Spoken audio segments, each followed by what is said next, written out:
di Seni Pasar Modal Channel. Hari ini kita akan membahas mengenai kelanjutan dari yang kemarin mengenai obligasi. Memang merupakan salah satu jenis investasi berbentuk surat pernyataan utang yang diterbitkan oleh suatu penerbit, bisa perseorangan, kelompok, korporasi, ataupun pemerintah yang kemudian dijanjikan untuk dibayar kembali pokok utangnya. Namun kita harus mengetahui juga sebelumnya mengenai jenis-jenis investasi dan resiko dari obligasi itu sendiri ya. Penasaran? Yuk check it out. Jenis obligasi berdasarkan penerbitnya ada obligasi pemerintah, di mana surat utang yang dikeluarkan dari negara sah secara hukum. Obligasi ini ada beberapa jenis juga dalam obligasi pemerintah. Ada yang sebutannya obligasi negara retail Indonesia atau ORI, ada suku retail atau SUKRI, ada juga SBR yang beberapa kali lagi digaungkan, saving bond retail, dan ada juga ST, suku negara tabungan. Namun semuanya prinsipnya sama kok, artinya surat utang berbasis syariah. Untuk obligasi korporasi ini, surat utang itu diterbitkan oleh perusahaan tertentu, bisa BUMN ataupun bisa swasta, yang jatuh temponya biasanya minimal 1 tahun, karena ini obligasi korporasi itu termasuk yang jangka waktunya 1-2 tahun. Dan karena dikeluarkannya oleh pihak non pemerintah, maka resikonya akan lebih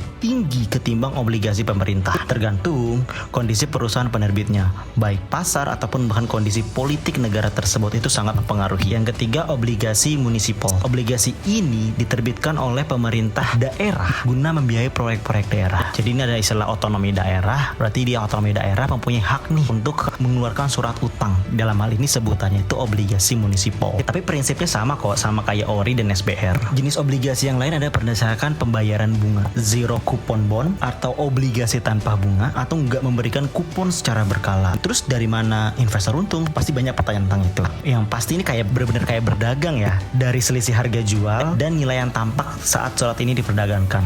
Berarti itu sangat mempengaruhi. Untuk jatuh temponya itu sendiri biasanya di bawah 1 tahun, ataupun kalau panjang itu di atas 10 tahun. Tinggal pilih sesuai dengan profil risiko. Selanjutnya obligasi kupon. Sudah bisa ditebak sih dari kata-kata kupon, artinya surat ini menjanjikan bunga secara berkala kepada para investor. Yang ketiga, obligasi kupon tetap. Obligasi yang menawarkan tingkat suku bunga yang tetap nih bagi investor sampai jatuh tempo surat utang tiba. Yang terakhir, obligasi kupon mengambang.